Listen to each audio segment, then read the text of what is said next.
Bonjour, bienvenue sur Baudin Prof TV. Alors, dans cette vidéo, nous allons aborder les notions de base du commerce équitable. Je commencerai par un historique, les principes du commerce équitable, les objectifs du commerce équitable, et nous achèverons avec les acteurs et les produits qui tournent autour du commerce équitable. Alors, commençons par un rapide historique. Alors, ce qu'il faut savoir, c'est que les prémices du commerce équitable interviennent au lendemain de la Seconde Guerre mondiale. Nous avons des associations, des organisations caritatives et humanitaires qui commencent à parler de prix et de commerce plus justes. Au même moment, dans les pays du Sud, certains producteurs, eux aussi, réclament des prix plus justes.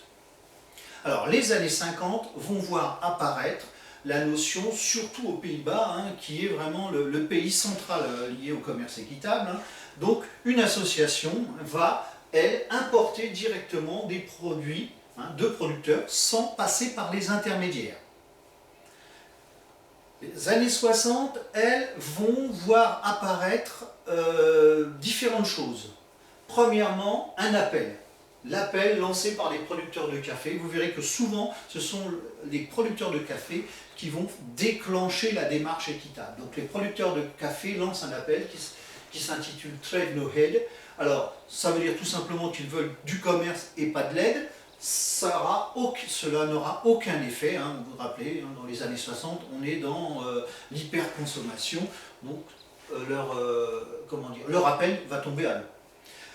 Nous avons aussi dans la même période la création de l'association Oxfam qui, elle, intervient actuellement au niveau mondial sur de nombreux sujets, mais aussi sur le commerce équitable, qui a été créée au Royaume-Uni.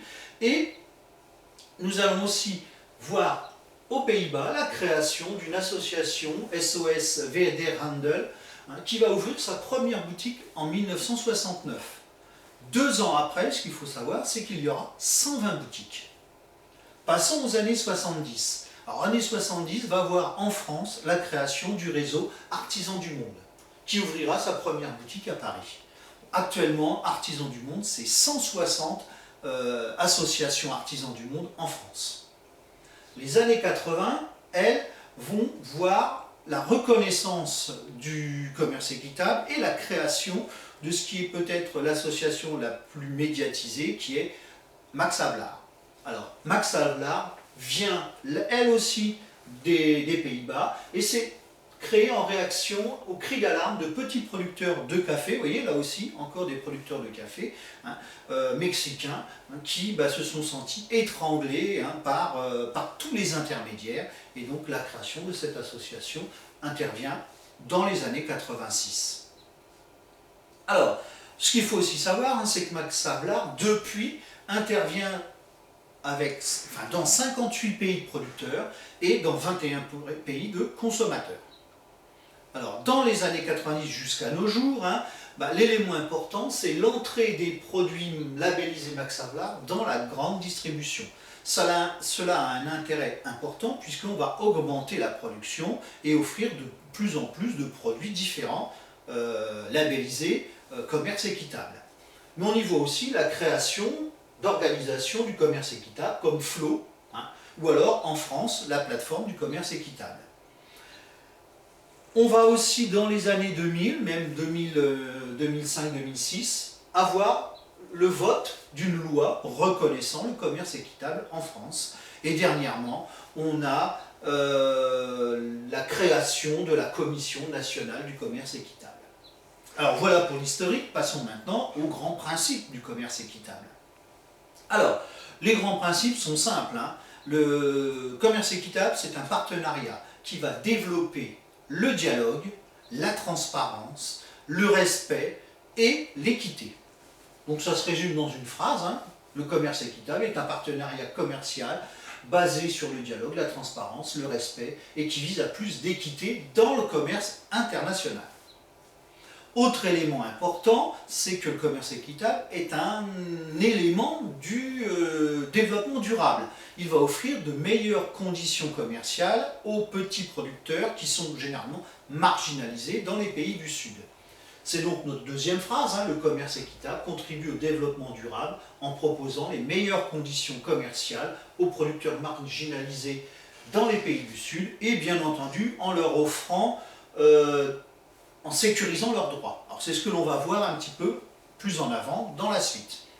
Alors dans nos principes donc, premier principe important du commerce équitable, c'est qu'il garantit un prix minimum stable qui permet de vivre dignement de son travail. Ça c'était l'élément central, vivre de son travail. On y a ajouté un partenariat sur le long terme. Ce sont des accords qui sont sur plusieurs années.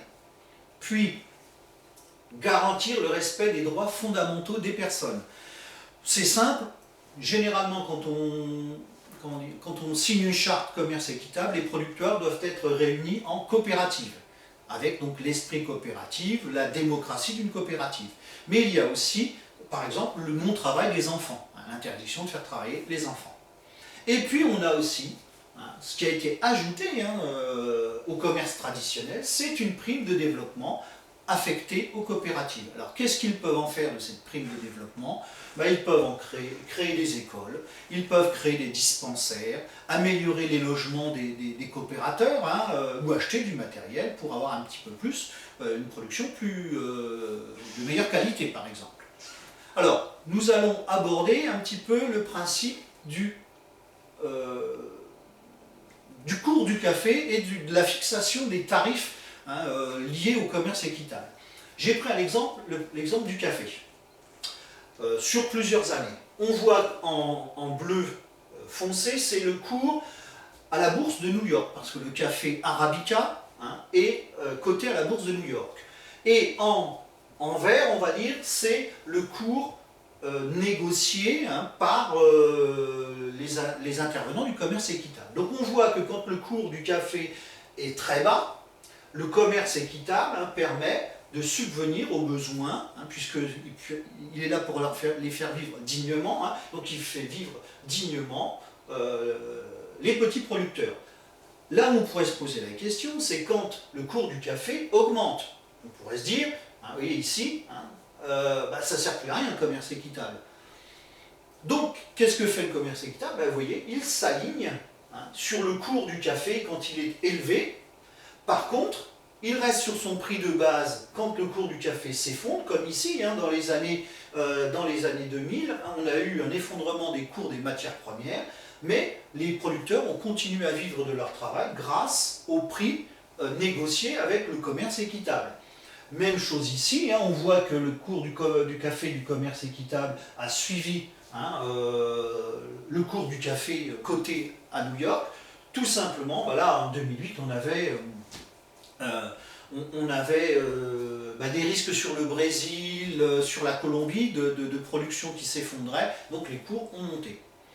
Actuellement, vous voyez, là on était à 120 à peu près, on est monté jusqu'à 280 dollars le sac de café. Le sac de café, c'est 60 kg de café.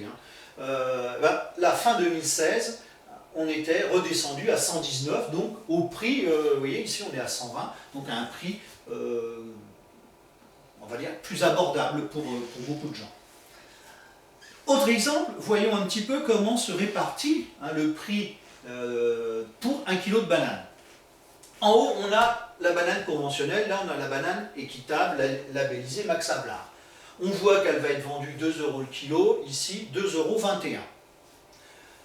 Si on regarde la part ici, c'est la part du producteur.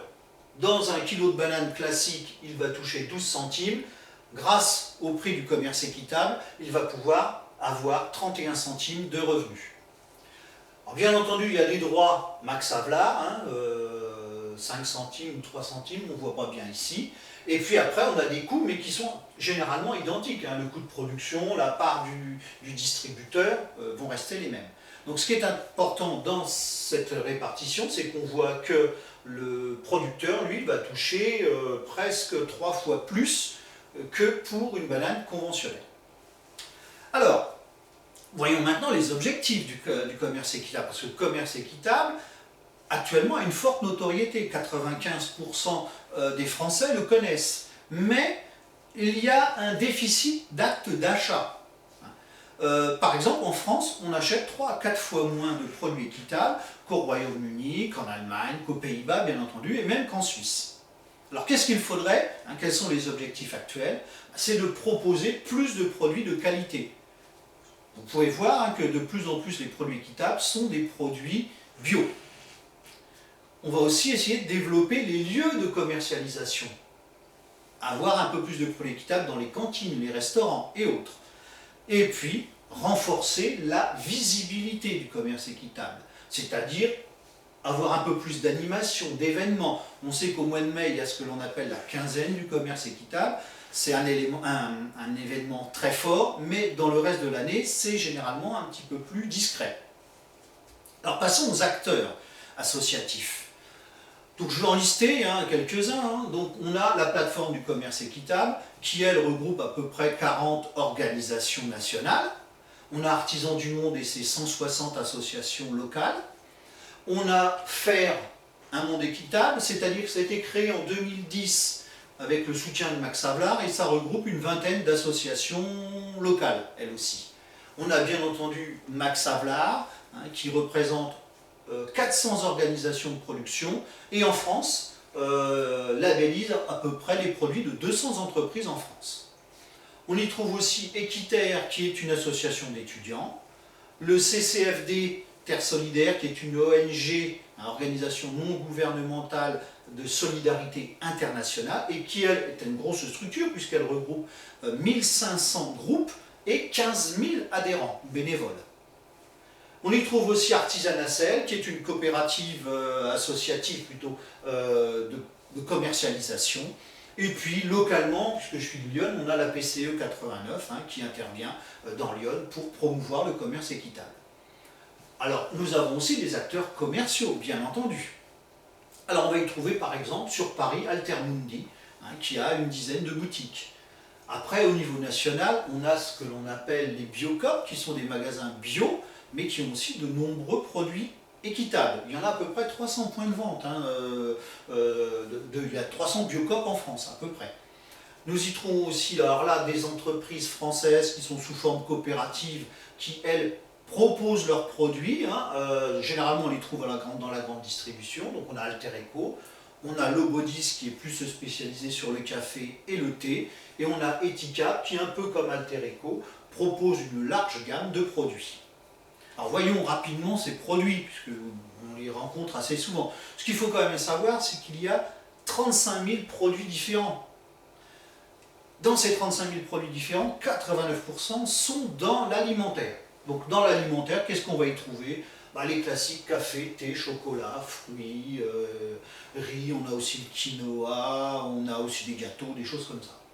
Après, on a le textile qui représente à peu près 5% des ventes de commerce équitable. Donc on va y trouver des jeans, des sous-vêtements, des t-shirts, des chemises, des bustiers, des chaussures, les chaussures Veja qui sont assez réputées. On y trouve aussi des produits de soins, des produits de beauté, cosmétiques, du coton bio, équitable, des produits de soins du corps. Et puis de l'artisanat, avec des bijoux. Alors l'artisanat, si vous allez sur le site Artisanacel, on va trouver beaucoup de bijoux, de jouets, d'instruments, de musique, etc. Et puis on a d'autres produits, un peu moins connus, on va dire, des meubles. On a du tourisme et de l'hébergement équitable. Alors, si vous voulez un peu plus d'informations, je vous recommande d'aller sur les sites des entreprises ou des associations que j'ai utilisées. Voilà, j'en ai terminé avec cette vidéo sur le commerce équitable et vous donne rendez-vous pour une prochaine vidéo sur Bonin Prof TV. Merci, au revoir.